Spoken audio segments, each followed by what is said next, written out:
guest today has worked with clients like Campbell's Soup Company, Rockwell Automation, Pfizer Pharmaceutical Company, the Boys and Girls Club, Wisconsin African American Lawyers Association, and PepsiCo, to name a handful. This Forbes Coaches Council member and Forbes Contributor is known for her effective communication skills and leadership development talents. As a chief thought leader and founder of the Communication Strategist, she strives to help you lead from every seat you sit in. But aside from being a leading businesswoman, she's about living a full and fabulous lifestyle. In her spare time, you can find her doing lots of gal pal bunding, seeing the local sites, or traveling the world. Welcome to the show, the Communication Strategist herself, Dorothy Enriquez. Yes, thank you for having me. I'm excited. That you're here, and I love the fact that you are so wonderful and fabulous and full of energy. I think I told you before, I just love your energy. I tend to attract people. I know. Yes, like attracts like. Yes, it does. Well, welcome to the show once again, and I'm so happy to have you here. To start off, will you please share a little bit with us about who you are and what you do? Of course. So I'm Dorothy Enriquez, as Meredith said, and I have been running the Communication Strategist since 2016. That's when it started out as an idea. I created this website for it. It looked like a kid did it, but nevertheless, I created it because I knew I wanted to create this platform where people, especially women and women of color, could come and work on a skill that often gets put on the back burner, which is leadership. We all know we need it. We know that we're supposed to have it, but then we go to work, no one talks about it. We get thrust into these leadership roles and we don't know what the heck we're doing. We're just doing the best that we can with what we have. But for that goal-getter woman, she knows that she wants to elevate and accelerate. And so where could she go to invest in herself? The Communication Strategist, where we create interventions and transformations that allow you to lead from every seat that you sit in. So in 2016, I was participating in this African American leadership program that my boss asked me to participate in. And I'm like, yeah, sure, I have a weekend. Leadership, that's my jam. Let's do this. I have time for a seminar. It was a 9-month program, and it was life-altering. And after the opening retreat, I literally paddled into my boss's office that following week, like, I'm gonna quit my job, right? How did he take that? This is not my purpose. That this is not in alignment with my calling, so I am gonna quit. She was like, I know, just go get your work done. So I think from then on, I just knew that I needed to fan the flames. That was the Communication Strategist. And she was like, whenever you're doing things outside of work, invite me so that I can see you in action. And I worked with an executive coach to help me get my mindset right for the departure. And then in 2018, I was pregnant and quit my job like, I'm a go be a mom and start this business, and we just gonna be raising 2 babies at once. Well, so that is the business version of my story.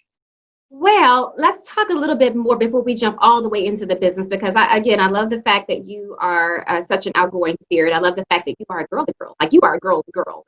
And I put these lashes on for you. Thank you. So I could be ready. Well, I love the fact that not only are you a girly girl, but you also believe in balancing the business life as well as living that full, fabulous lifestyle that I mentioned earlier.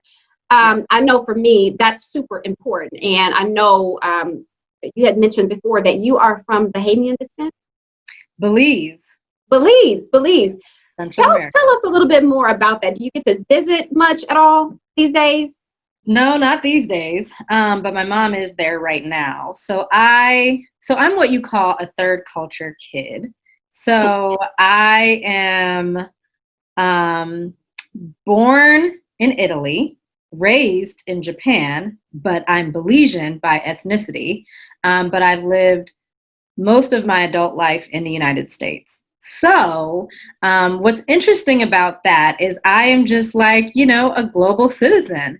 And it makes for really well-rounded programming when I'm doing leadership development, because I literally take a global lens. I find a lot of times folks from other cultures and other countries sometimes are challenged when trying to bridge the gap with Americans, because sometimes we have a very Americentered look at things.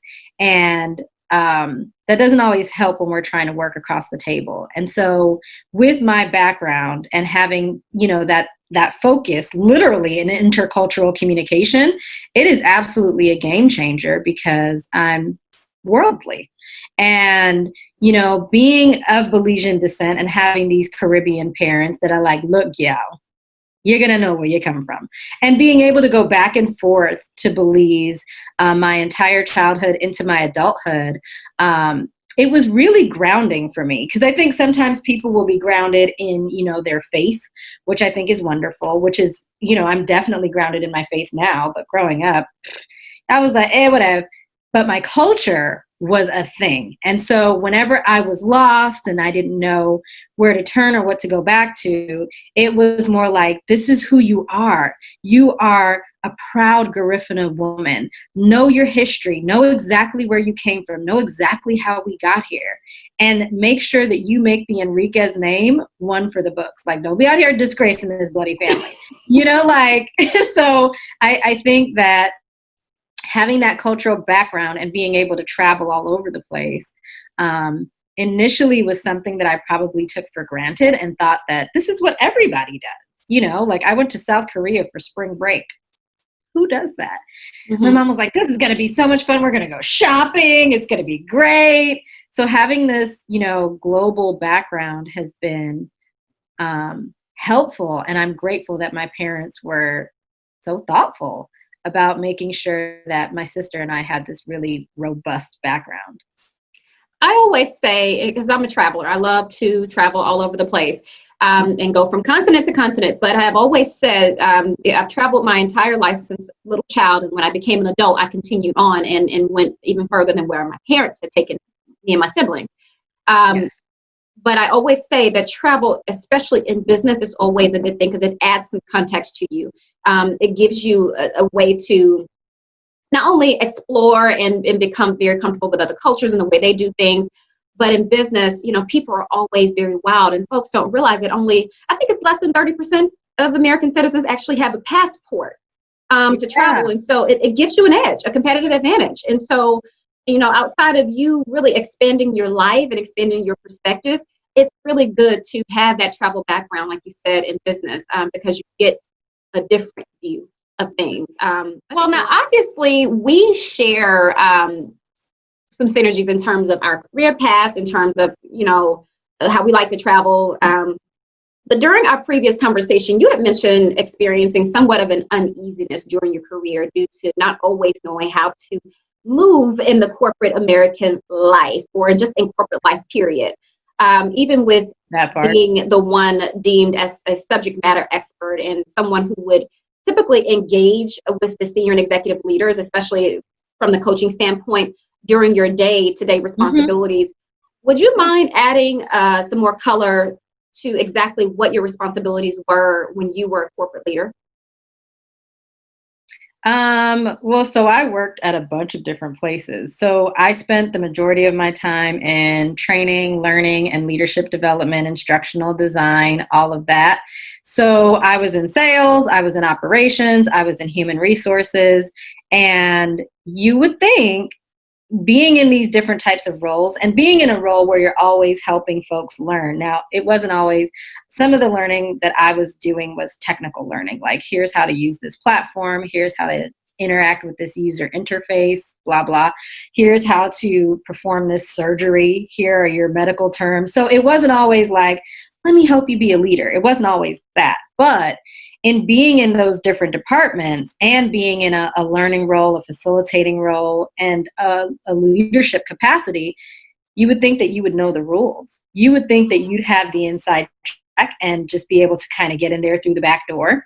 And what I have found for women, especially women of color, and people of color in general, right? Male and female, even when we work in these key spaces and places like organizational development, leadership development, learning and development, HR in general, that doesn't mean that we know the rules, and that doesn't mean that we know how to play the game. Because when I think about, having a master's degree in communication, we learn all about how people communicate, right? Psychology is looking at like kind of what's going on the back end, while communication is looking at like what you actually did and what you actually said, not necessarily the why of it per se.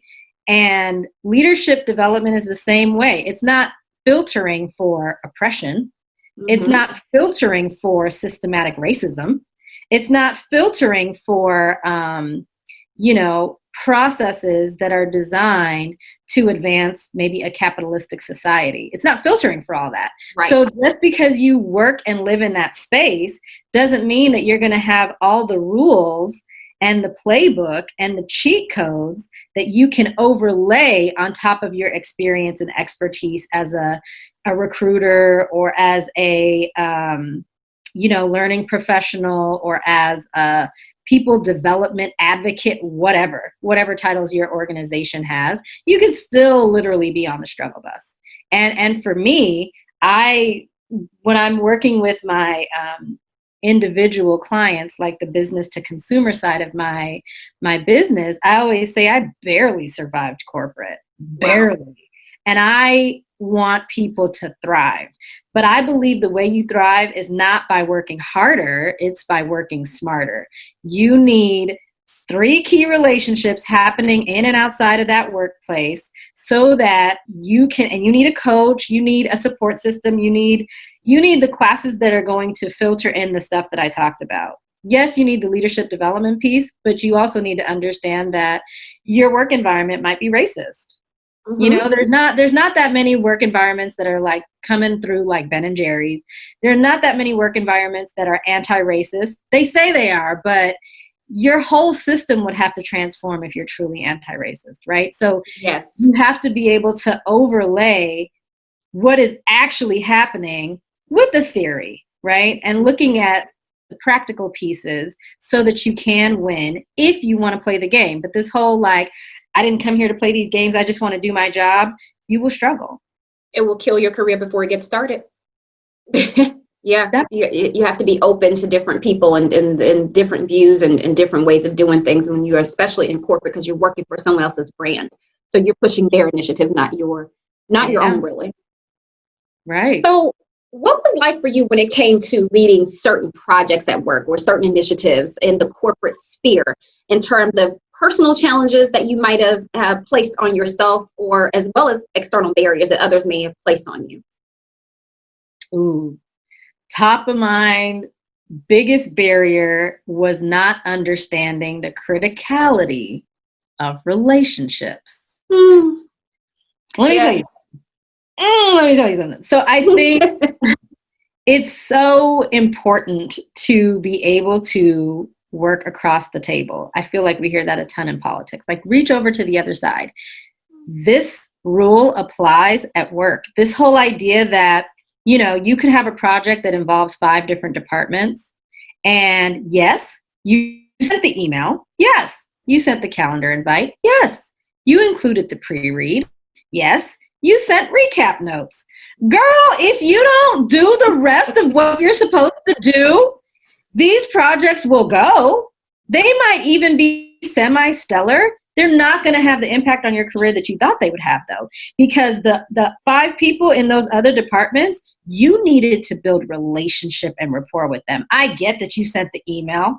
I hear you, and it had all the pertinent information, but you know what? You should have picked up the phone and said, hey, Stephanie, thanks so much for coming to the meeting. I really appreciated the insight, even if you didn't. I really appreciated your insights and all that pushback that you were giving me. You were really pushing me to think outside the box. I'd love to meet you for lunch and hear more about your ideas. And I just want to get to know you better, because we're going to be working pretty tightly over the next 6 months. Then you go over to the next department. Hi, Tim. Really love that you were in the meeting. I wish you would have talked a little bit more. I just want to get to know you a little bit more one-on-one, because when you have these relationships, as this project is coming along, especially if it's something that you have never implemented before and it has high enterprise visibility, sis, when you screw up, not if, when, you need folks on your side to be like, no, Dorothy is such a great partner. She always kept me in the loop. I mean, we went out to lunch a couple times and she was great. She even paid. Like she used a corporate card, but whatever. She even paid. It was great, blah, blah, blah. Like, this whole idea that we don't want to build relationship and rapport, because I didn't come here to make no friends. Nah, sis, did you not want the promotion too? Because you didn't come here to make no money. See, that's Girl, why I needed somebody to tell me something. I needed them to snatch me fast and tight and be like, sis, let me help you. Right. That's why I always say, I refer to it as developing your core relationships. And you really just kind of hit on all the relationships that I always coach on, which is your advocate. Somebody's going to speak up for you, whether they're present or you're not present. You need a mentor. You need somebody who is going to be your coach, rah, rah, rah, keep you going, help you think outside the box. And then you also need that adversary, which is the Stephanie person that you mentioned, because she's the one that will push you in the meetings. But she's also the person you're just like, you're a friend of me. I need to make you a good friend so that I can pick your brain and that I can really rely on your feedback, because I know you're going to get feedback to better myself. So absolutely, that is amazing that you mentioned that, because yes, these relationships, they matter. And you just mentioned how you pretty much overcame those issues with those relationships.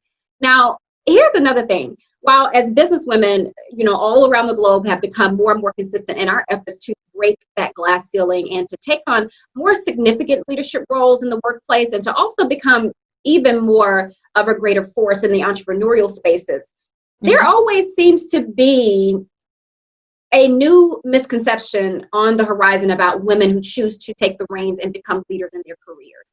And most of us are aware of the false narratives that have been around for several generations, such as, the one saying, women are not meant to lead, and women can't handle managing a demanding work life and a household with a husband and kids too, and women don't lift others as they climb, etc. But what modern misconceptions about women in leadership are you aware of in the corporate space or in the entrepreneurial spaces, and which ones do tend to stand out to you more? And why? Oh my God. There's a 3-part question, so I can go back and repeat them. There's like so many. I don't even know where to start. I think one misconception is that women don't have a desire for power. I think that is the biggest misconception. I wrote an article about why women should be in powerful roles, and why that makes dollars and cents for Forbes. And one of the things that I highlighted is that women actually want power just as much as men do. The biggest difference is that what we do when we acquire power, wield it, and maintain it, we are essentially making the world a better place every time. Because typically in that whole spirit of like, oh, women are communal, we really are trying to leverage the power in order to transform how folks are experiencing where they spend the majority of their lives, which is work. And what we find is that when women are in powerful leadership roles, the company across the board makes more money and saves more money. So I think that's a huge misconception, that women don't want power. I think another big misconception is that women cannot do both. So if you want to achieve the highest levels of power, which would be in corporate, ascending to the C-suite, in the nonprofit world, maybe being an executive director, right, then that means you cannot have children. You have to pick a struggle, essentially. And what a lot of executive level women will share was like, I chose my career instead of family, etc. But what we've also heard from women who, how remarkable women lead differently, is that you can have both. You can have a family and you can have a career. It's just a matter of what you do to find quote unquote balance, and how you find space to manage it all. Like what resources do you tap on in order to have a system in place that is sustainable while you are managing a family and also managing a thriving career. And I think Tiffany DeFoo does an amazing job in working through all of that in her book, Drop the Ball. It is phenomenal. Should I look more? I think no, you can go ahead. I'm listening. This is your time to shine. This is why you mentioned a good point, because it's why I created the She is in Charge platform. Because this woman who is in charge, such as yourself, she is the one who is not going to be made to feel bad about dedicating time and attention to her career, aside from her family and aside from her husband, her children, her household. She's not going to be made to feel less than a woman either for choosing a career path over having a husband and children. She is a woman who, like I said, fully actualized in what she wants to do. She's standing in her truth, and she's embracing that entrepreneurial or corporate lifestyle. And so you represent that type of woman, but you are doing it all. So thank God for that. The goal is just figuring out how to manage it all. How to manage it all. You're correct. It's even, I think a lot of the times that leads me to another point where people always say, they look at a woman who has children and a husband and says, oh, she doesn't have time to do this. She doesn't have time to do that. Yes, you run on a different schedule, but then you also look at a woman who is single with no kids and try to say, well, you got all the time in the world. You know, you've got plenty of space to do this and that, or your calendar is not as important. And I'm always like, no, you don't dictate my lifestyle, and you don't know what all I have going on in my life. It's a lot. Absolutely. Absolutely. And my response to that used to be, I am busy because I want to get married or have a kid or both. And I can't do that if I'm working here all the time. Right. Where I have a dating life. Like, I need to go live, or I want to go kick it with my friends so that I can relieve my stress and hang out and have drinks. Like, whatever the case may be, I think on both sides of the house, like, there is assumptions that are made, especially when it comes to women. So if I'm working all the time, where's your kid? Where do you think my kid is? I didn't make this kid by myself. And women do it too. You would never ask a man that, well, where's your kid? You'd never ask him that. You know what I mean? And you're right. Women do it to other women, and men do it to women as well. And I think part of that, it comes from just the hyper parenting that happens in the United States and the departure within the last 50 years from allo parenting. So, with allo parenting, that really models the idea that it takes a village to raise a child. It does. We've departed from that significantly, and most people now are raising children very far away from family because a lot of people have transplanted to other states, they've moved for work, and often when we're transplanting and moving for work, we're not moving near family, we're moving near the job. And so we settle down, find a mate, have some children, or don't find a mate and have some children. And then now you are essentially a family of one without the village, without the allo parents. And then that allows people to think that they have room and space to be like, well, where are your kids? How are you able to do all this work? And, or they're deciding for you in advance. Well, you look really young, Meredith, so we're not going to promote you because you might be trying to have a kid. Well, you have a kid, Meredith, so we're not going to promote you because your kid is small. Oh, but you can't travel because you have a kid. You won't travel because you're pregnant. You won't. Like, we cannot continue to decide for people in a corporate sense or otherwise what they have time to do, what they have money for, what they want to spend their money on, what they want to spend their time doing. Yeah, no. Yes. Stop trying to dictate the lives of others according to your your limitations that you placed on yourself, because that's a big thing. Oh my goodness. So on to that is another issue that I think a lot of women do face in the workplace and as entrepreneurs and just period in society. But to avoid being put into a category or being seen as someone who is either afraid or unwilling or incompetent, what missteps do you believe, or should women in all arenas try to avoid along their climb to the top? Where do I start? Like, I just did an episode of Day to Day with Dorothy on called "Don't You Go Get That Coffee," and I love your show, by the way. You don't understand how funny you are, because you get on there, you just like, I'm dancing. Facebook. I'm like, that's all the music we get because Facebook is playing all the games. We're cutting it off. But I think that there are so many missteps. There are so many pitfalls, hangups, hiccups, whatever. And I think it's even more so because we're women, you know. Men often get a pass. If they would do the same thing, they might get a pat on the back, an attaboy. Let me tell you something. Go, when you're at work, watch what happens when a woman makes a mistake versus when a man makes a mistake. Awesome. A man could make a mistake, and then he is getting pulled into the boss's office, probably within the week, like, hey, Jim, that wasn't the way to go. I really want you to be successful. The next time that you're in that same kind of situation, so he's getting the mentoring, the coaching, the guiding, and the like, don't shoot yourself in the foot. Dorothy could do the same thing. Dorothy doesn't hear anything about it. She may see a little something on the performance review, and then she may want to push back, but it happened so long ago. She was never spoken to about it. So it's like, I don't know what he's talking about. Like, I don't really remember this, da, da, da, da. So a couple missteps with work, men, women, etc. For all my ladies who are reporting to a man, there is something really important to consider when you're reporting to a man, and it took me a really long time to figure it out. Plus, I had a lot of female bosses.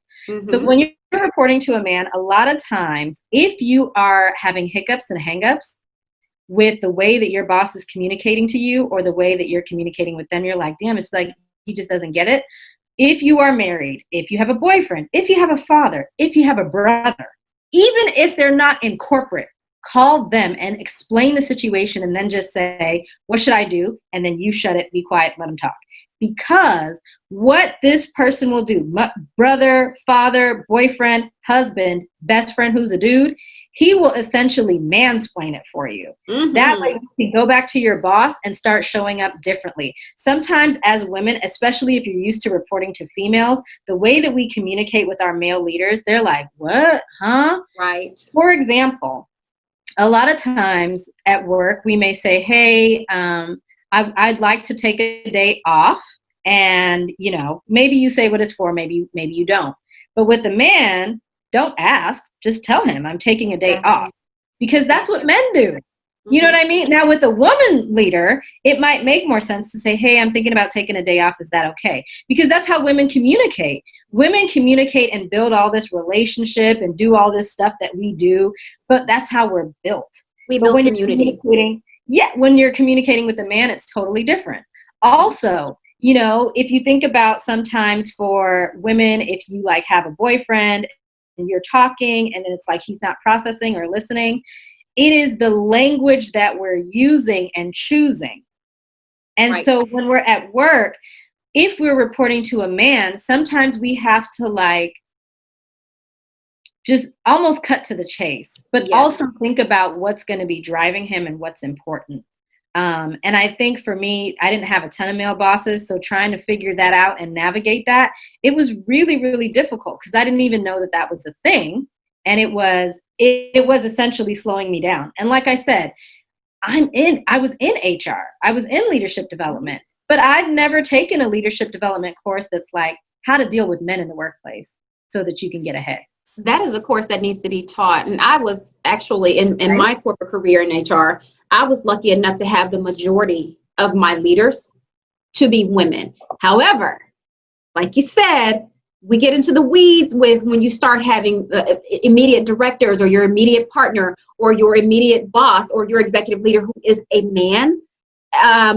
Then you find yourself struggling with the communication and struggling with, did you really get that? Or one day you're called to the office, you're just like, he's like, you know, you said this, and that's always a bad thing. But my aunt told me years ago, and you pretty much just said it, if you want to know anything about a man, go to a man. Don't go to another woman about it, because a man is going to be the one who can truly explain to you what this man is actually trying to say and what you might be hearing.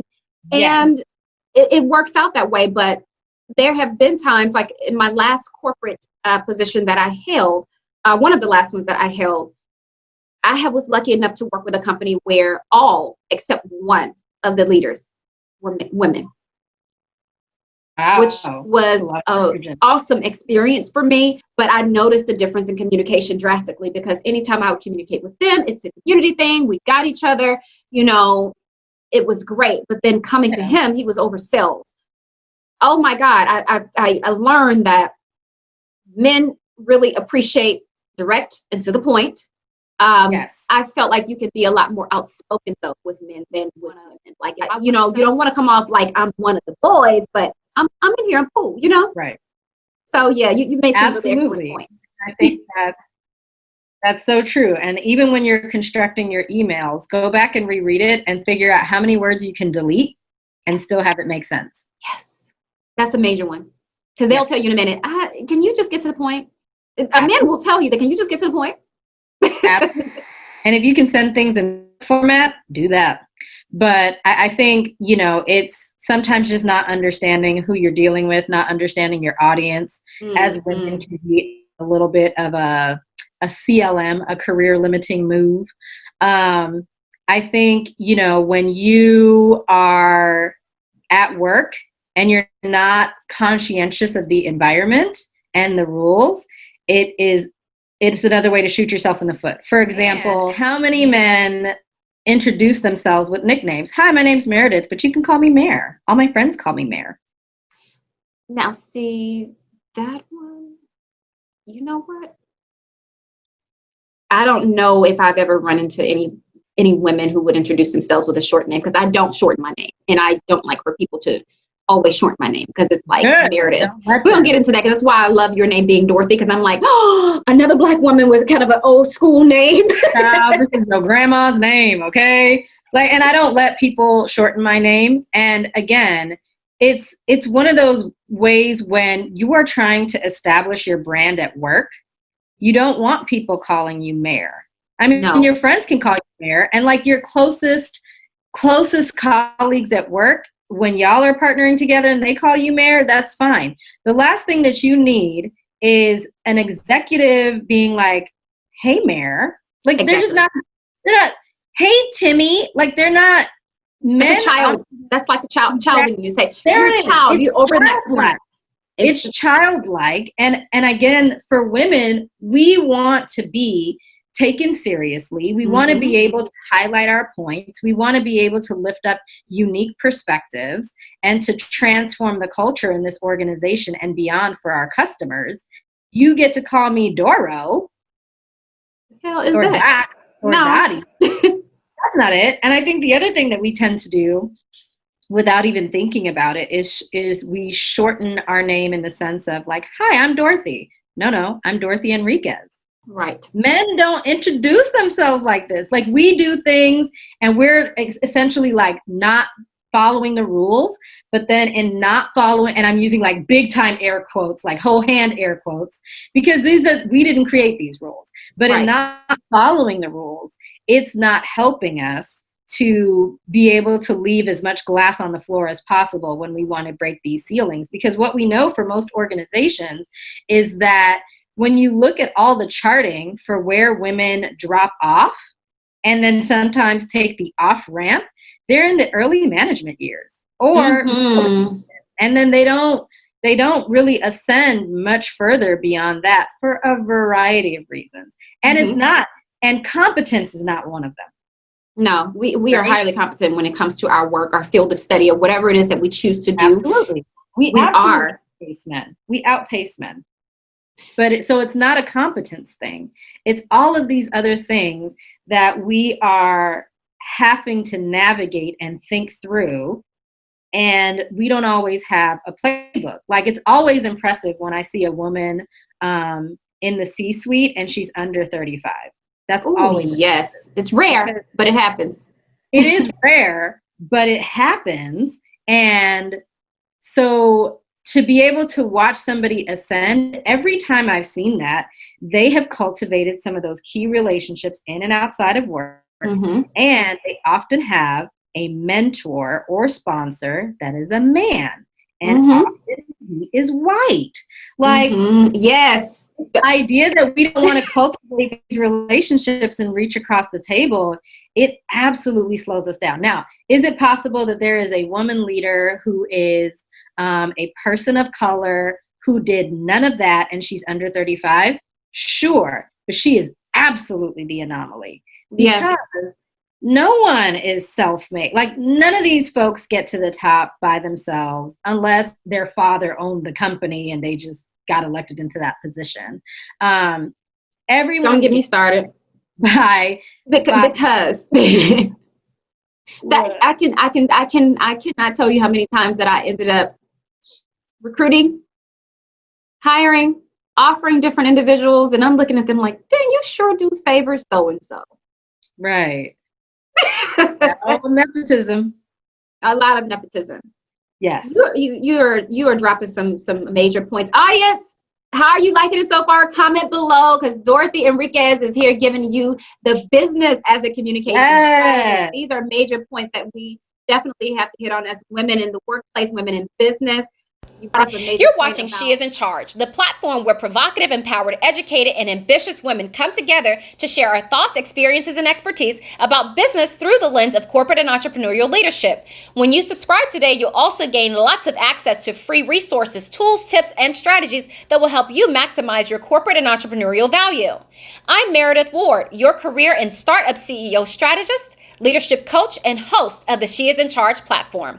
As usual, I hope you enjoy the video today. Please subscribe to the She Is in Charge channel on YouTube. And don't forget, click like, comment below, and share this video with everyone you know.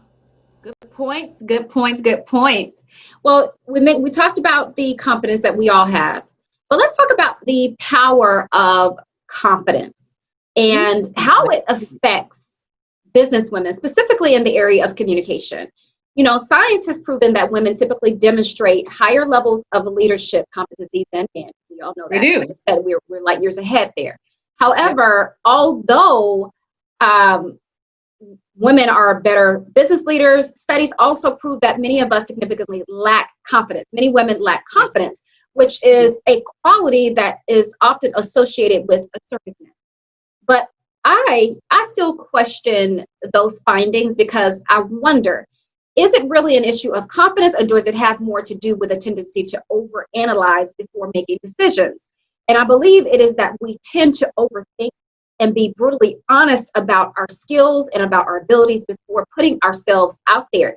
And by doing so, we're able to maintain high levels of integrity. But what's your take on the importance of confidence factor and of the confidence factor and when it comes to communicating? So I think there's a couple things in what you said. So you're right. Women could look at a job description. There could be 10 things on there. And if they don't have all 10, oftentimes they won't even bother applying. A man could have 4 things out of the 10 and be like, I'm super qualified. And that definitely speaks to confidence, how women show up. But also how we are reared.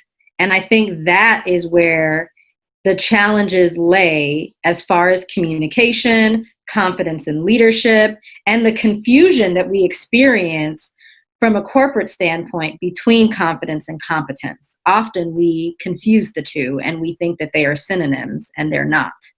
Women are more competent, and they rate more competent by the people who report to them, their peers, and the people who are above them. Right. Their confidence personally and how it resonates with others tends to be lower than men's, yes. But I think that is not just a nature thing. I think it's also a nurture thing.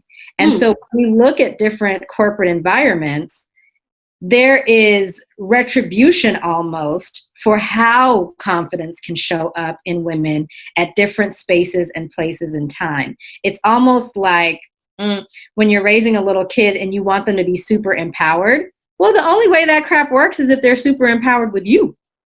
And so now you got to live through raising them if you want them to show up that way in the world. Right? And so when you're at work and you want women to have a voice, you want them to lift up different perspectives. Well, in doing that, that's going to cause certain systems and processes to break naturally. But then you don't want the processes to break. And now she is stepping outside of the framework, stepping outside of the boundaries. And now we don't like it. And now it's going to register as other things, not confidence. And so I think when it comes to communication, sometimes in some environments, we may feel like we have to tiptoe, but that might not even be our natural inclination. It may just be cultural. And that can be, I think, particularly stressful, because now you're having to do all of this extra legwork around how you want to get the message across, instead of being able to just get the message across, while considering the fact that often we are better communicators and we're more effective. But now you're having to overlay all this stuff that isn't in a general leadership course, program, workshop, or book, unless the book is dedicated to talking about that content. But that's not necessarily what they're going to give you at work. They're not going to give you the memo at work. They're going to give you lean in. Right. But if you're a person of color, lean ain't it. And like Cheryl, option B was lit. You know what I'm saying? But lean in, I just was like, now the memo, okay, now we can talk about something, because now you are talking about career advancement and career advice in context, so that I can do what needs to be done at work. But I think that the other side of, confidence is in, again, how we're reared. If you and I are on the playground and we're like, yeah, Red Rovers, this is going to be great. Get Tim, get Jim, get everybody. They're like, Meredith and Dorothy, we didn't need you all to calm down. It's just a game. Reel it in. Be more ladylike. You're so bossy. How many boys do you remember being called bossy by anyone other than their mother? Right. No one. If we were Martin and Darren, they would say that we're being primed to be the next president and that we're such leaders. It starts from day one. And as a society, we don't even realize that we're creating these gender biases. And then we wonder why girls have a breakdown between 8 and 14 when it comes to their confidence. It's because of what we're doing. Do you know what I'm saying? Like, think about it, right? If you're a girl, you probably have to cook. You probably have to help with younger siblings. You have to do things that if you screw up, you could kill people. Yes. But your brother, he has to mow the lawn. He has to shovel snow. He has to hang up photos. He has to fix the broken door and put it back on the hinges. No one's going to die from this. And so the way that we ascend into leadership looks nothing like how men ascend at all. But it's not like we're being patted on the back for how skillful we are. It's like, well, you should have done this. But then you wonder why we be on a struggle bus. Well, like you said, too, that breakdown in confidence comes earlier in your adolescent years. It also rears its ugly head again in your late 20s, early 30s, because now most women are concerned about having babies and getting married. And now you're just like, well, let me just tone it down a lot. I'm in my late 30s, but I was recently told, maybe if you don't talk about business and career and being a leader so much that you could be married. And I'm like, no, my choice not to be married right now is a choice. It has nothing to do with me being a leader and being a businesswoman. But the fact that someone told me that, and I don't know if she meant it out of love, but that really tells you that could break my confidence if I wasn't fully aware of who and what I am in this world and okay with that. Absolutely. And I think that so often we, as humans will project our own insecurities, fears, and challenges onto other people because, I would never be focused on leadership in business. I wouldn't. And I'm married, and that is why. And sometimes we relate things that don't even relate. But I also think that sometimes as parents, and as supporters, champions, whatever, we think that we're doing some good, but it's not helping, right? When we tell our children, our daughters, our young women that they need to calm down, they need to pipe down, they need to blend in, they need to, and we're doing it all in the name, especially for women of color. We're doing it all in the name of our history. In history, when you don't blend, you die. Yeah. So let me protect you. But at the same time, there are so many people who have paved the way so that you can be a bold businesswoman and have a voice, right? And so for anyone to tell any of us, girl, people have told me the same thing. Well, that's probably why you're not married. So you've been married though before. I've been married before, and that's why I'm not married. That's why I'm not married. Like, girl, no, because here's what I'm not going to do. I'm not going to sacrifice my purpose, my calling, and my work assignment for you. That's what I shan't do, right? I am going to do what I know God told me to do. Now, if you're like, oh, well, I think you should be in the kitchen, barefoot and pregnant, it's a no. No. Can I be in the kitchen? Sure. Can I go run off and have a kid? Sure. But all of these things need to align, and they need to align with the path that I'm on, that I'm chasing at a fever pitch pace. So either you're going to come in and run alongside me and we're going to do this thing together. But if it doesn't resonate with you, that's okay. I'm not about to I'm not about to do all that. You know what I'm saying? And I think that, you know, in so many ways, especially from a leadership standpoint, this is not just a business thing. This translates into all aspects of our lives. And this idea that we would just settle because that's what people used to do, or this idea that we'll just stay because that's what people used to do. I choose happiness and peace. And I'm going to lead the seat I sit in. Period. Dorothy, I may have to have you on for a part 2 to just about relationships. Now listen, that part. Let me tell you something.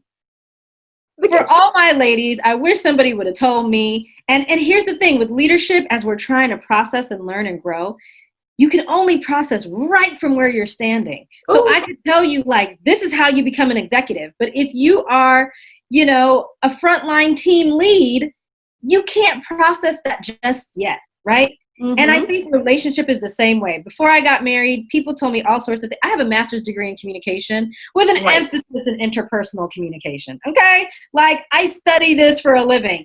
But at the same time, there's certain things where you can't see it yet, right? And you can only process right from where you're standing. With that dude, sis, do not marry potential, okay? Do not marry us right now. Marry who he is right now, girl. Put a baby on his hip now. Put yourself in a house right now. If he don't fix nothing around that apartment, he ain't fixing nothing in that house. If he ain't cleaning that apartment, he ain't going to be cleaning the house. If he lazy now and there's no baby, he'd be lazy post-baby. Like, just for the things that you aspire in the context of marriage. Like, oh, when I get married, we're going to buy a house. Oh, when I get married, we're going to have some kids. Oh, when I get married, we're going to invest. Slap it on him right now as it is and imagine. Dorothy, you giving that old school advice. Are you my Aunt Ruthie reincarnated? You okay? No one told me to just slap the baby on as is and be like, does he wake up at night when you have a nightmare? Does he take care of you when you're sick? Does he, if you were on life support, would you trust him? Like, he got it?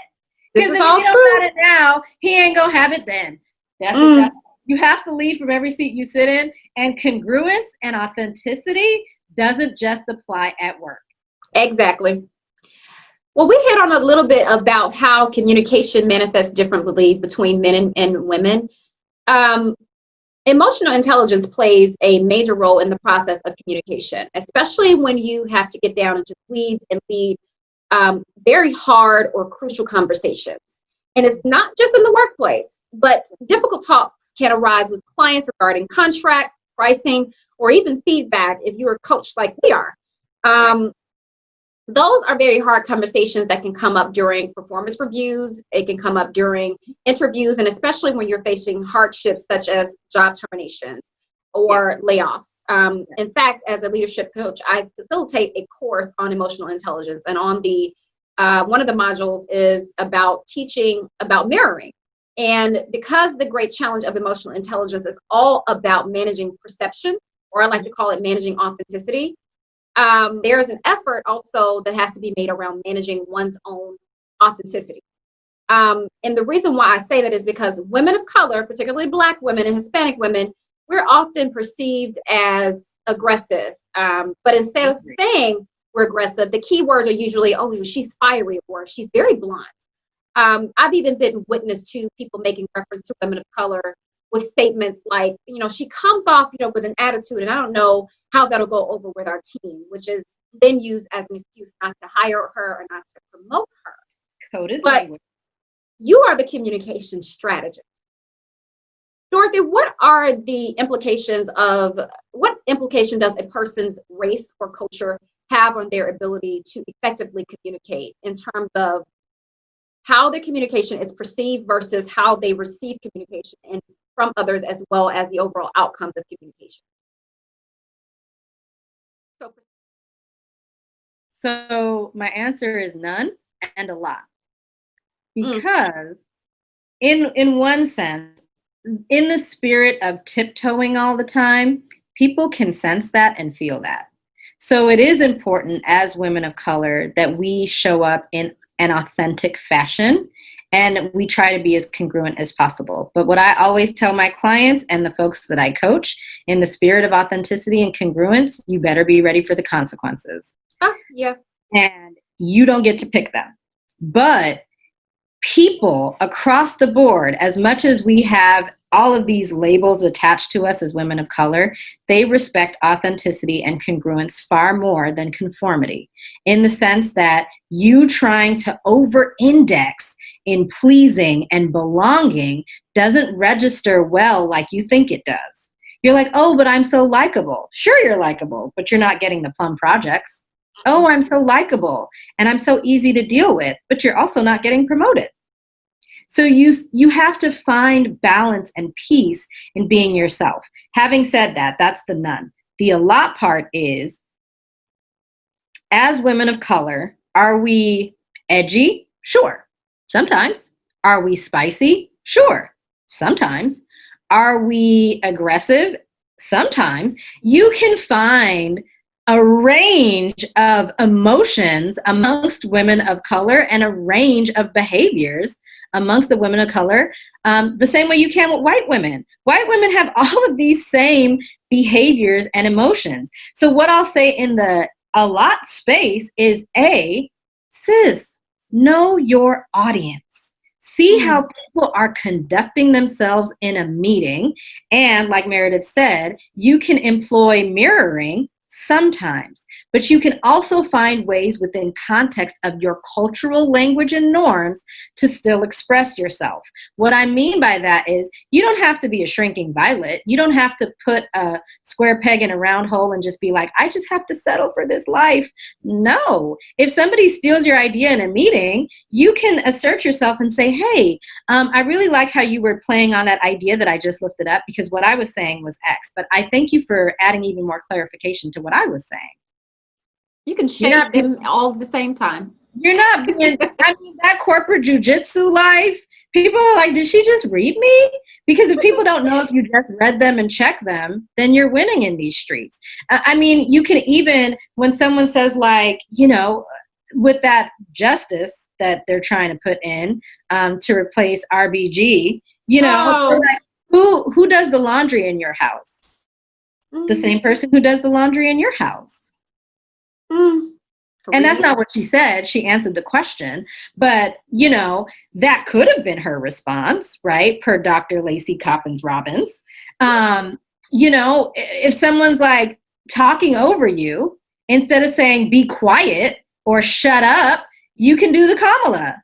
I'm speaking. Because what it does is, instead of you being no one's mad at Kamala for saying I'm speaking, because she is speaking, right? What it's highlighting to the person who's interrupting you is a split second for you to process what the heck she just said.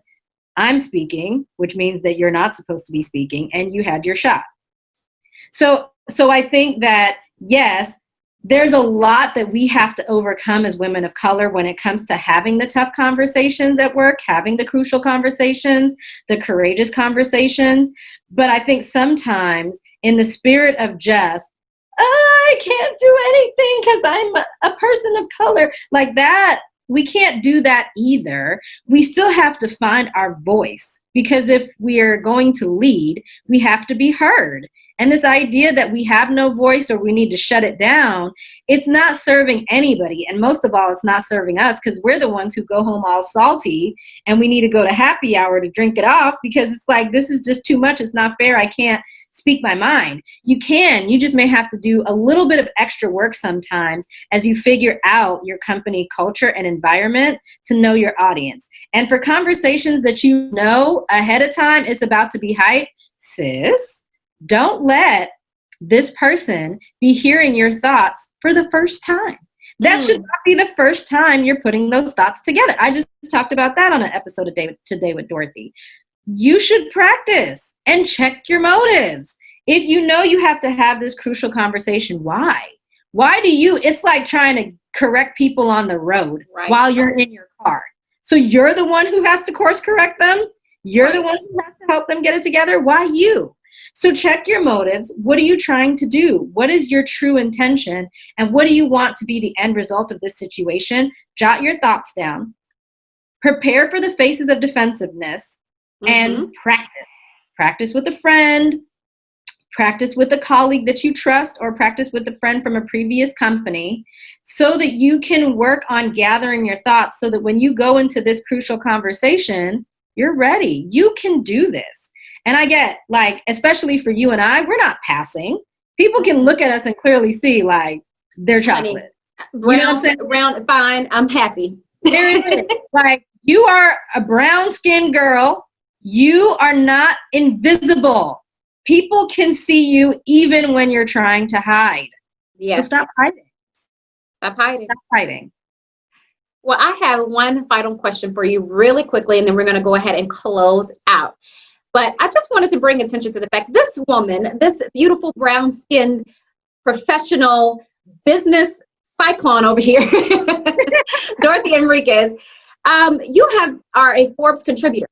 And so I have to ask you, because we're starting to get more and more recognition in these major publications, and Forbes is a huge one. But throughout your entrepreneurial rise, I noticed that you've been cited in many well-known publications, which is a powerful way to get noticed and gain a larger audience, as well as becoming an influencer for a whole new sphere of potential clients. Yeah. For new business owners, particularly women who are transitioning from the 9-to-5 corporate life and trying to get their footing as full-time entrepreneurs, what advice would you like to give us? And I know you can't share everything, but what advice would you like to share with our audience today about how to become selected for interviews or to become contributors for major magazines such as the Business Mogul, the Medium, and Forbes? I would say pitch yourself. Pitch yourself often, and already have a couple ideas that really speak to your expertise, so that you can become a thought leader in that space. And it doesn't matter. It could be hair, it could be jewelry, it could be clothing. Look, I like fashion. But whatever your expertise is, start pitching these publications. Put together a really tight pitch and proposal. And even if they tell you no, listen, I get a lot of no's, but even if they tell you no, keep pitching. And if you start to build a rapport, ask them why. Sometimes they'll tell you why they didn't pick up your piece. And study the publications that you want to pitch to, and see if you can become a contributor for free. There are a lot of publications where you can start working on your writing skill set, and you can contribute on a monthly basis for free. And then you can still have all of those bylines. Like, I've written for the Boss Network before. I wrote for them for free. But I was in the Boss Network, and it's one of the largest networks for women of color. Yeah, it is. For everywhere. And I've written for them like 3 times.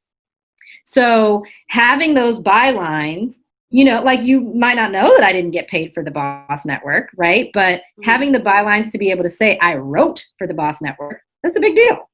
Right. So it is. Those would be some of my tips. And then if your writing is a little suspect, take a writing class. Yeah.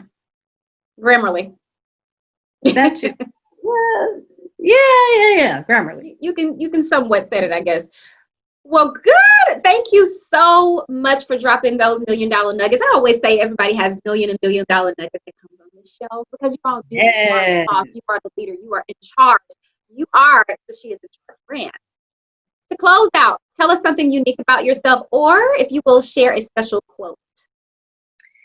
Oh, I mean, typical, right? Lead from every seat you sit in. But I would say if I had to pick a different quote, the quote that I always remind myself if I am on the struggle bus, you are not a tree, you can move. You are always one decision away from changing your life. That's powerful. Dorothy Enriquez, tell us how we can get in contact with you and share any information about any upcoming events or products or services that you have on the horizon. Absolutely. So you can find me on Instagram at the Communication Strategist, on Facebook at Com Strategist, and I'm on LinkedIn, Dorothy Enriquez. And something new that I have coming up is my Accelerate Your Ascent course coming out next month that really helps you fast track your leadership at work and beyond, because there's no point in killing yourself while you are trying to kill it at work. So it is a program that you can complete in a week, but technically designed for you to complete over a 5-week time frame as you get your life together with this mission, vision, clarity, and confidence. So that is what I have coming up. But if you want something right now, I have my ebook, The Plug, and it is a digital training guide where I walk alongside you as you commit to becoming the remarkable leader everyone wants to know, the colleague that everyone wants to work with, and the amazing employee that great bosses are looking for. So you can visit my website, www.dorothenriquez.com. Thank you, Dorothy Enriquez. You have been amazing today on the show. As usual, audience, I hope that you all have enjoyed the conversation. Again, my name is Meredith Ward, and I am your career and startup CEO strategist. Please click like, share this video with your friends, and don't forget to subscribe and also share your comments below. Bye-bye.